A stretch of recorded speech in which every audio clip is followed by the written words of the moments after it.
정영택 목사의 쉐마 바이블입니다. 오늘은 누가복음 8장 26절에서 39절 말씀입니다. 부를 찬송은 288장 예수로 나의 구주 삼고, 이 찬양을 부르시면서 은혜가 되시길 바랍니다. 누가복음 8장 26절에서 39절 말씀은 그들이 갈릴리 맞은편 거라사인의 땅에 이르러 예수께서 육지에 내리심에 그 도시 사람으로서 귀신 들린 자 하나가 예수를 만나니 그 사람은 오래 옷을 입지 아니하며 집에 거하지도 아니하고 무덤 사이에 거하는 자라. 예수를 보고 부르짖으며 그 앞에 엎드려 큰 소리로 불러 이르되 지극히 높으신 하나님의 아들 예수여, 당신이 나와 무슨 상관이 있나이까? 당신께 구하노니 나를 괴롭게 하지 마옵소서 하니, 이는 예수께서 이미 더러운 귀신을 명하사 그 사람에게서 나오라 하셨습니다. 오늘 말씀의 내용은 여러분이 너무나 잘 아시는 대로 거라사 땅이라고 하는 곳에서 예수님께서 귀신 들린 자를 고치신 사건을 기록하고 있습니다.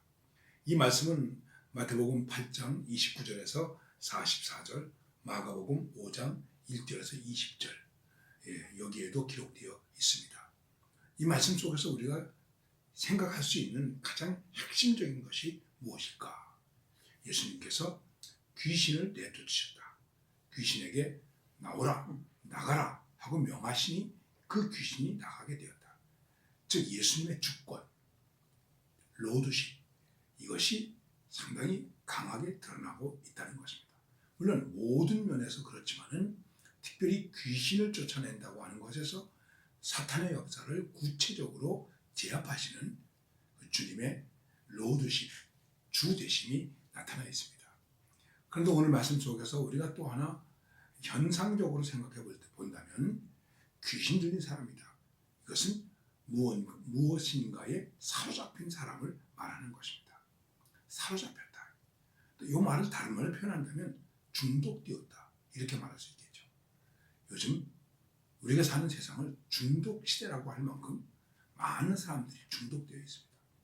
술에 중독되어 있죠. 마약에 중독되죠. 이거를 중독이라고까지 얘기해 줄지 모르겠습니다만은 여러분, 우리 다 커피에 중독되어 있죠. 커피를 안 마시면 뭔가 잊어버린 것 같아요. 아니 언제부터 이렇게 됐나? 이런 생각을 하게 되는 것입니다. 즉 제정신이 아니라는 것이죠. 특별히 또 인터넷, 컴퓨터에 중독되어 가지고 그 인터넷의 바닷속에서 헤어나지 못하는 경우가 많이 있습니다. 그런데 문제는 뭐냐면 중독되어서 사람 노릇을 못하고 있다는 것입니다. 이 귀신 들린 사람도 성경에서 말하기를 뭐라고 말하냐 하면은 옷을 입지 아니하고 또 집에 거하지도 아니하고 무덤 사이에 거하고, 다른 성경에 있는 말씀은 쇠사슬로 그의 몸을 붙잡아 매서 다른 사람들이 제어할 수 없는 그러한 사람이다 말하고 있습니다. 무덤 사이에 있는 사람, 즉 죽음 가운데 있는 사람이라는 것이죠. 이게 인간의 모습이 아닐까요? 너무 부정적인 것이라고 생각하십니까?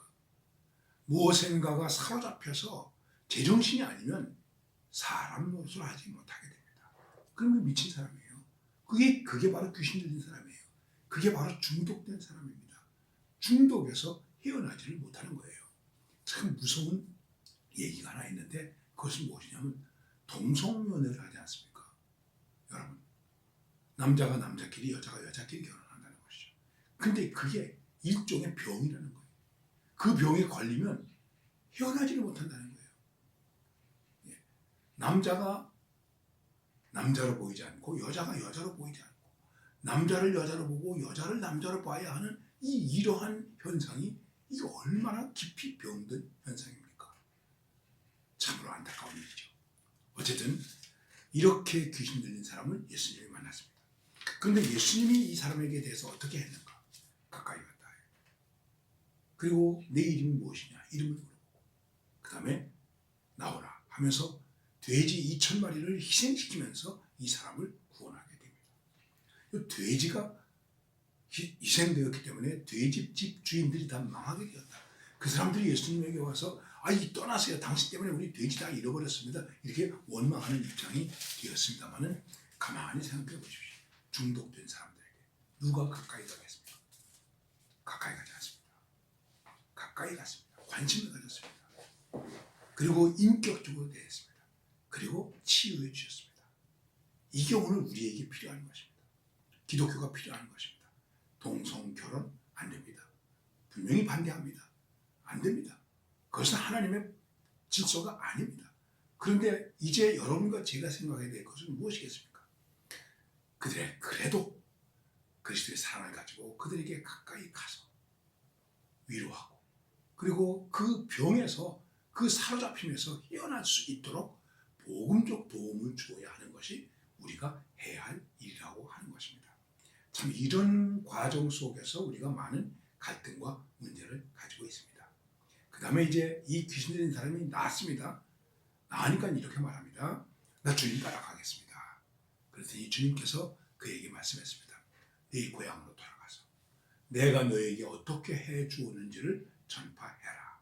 이렇게 말하게 됩니다.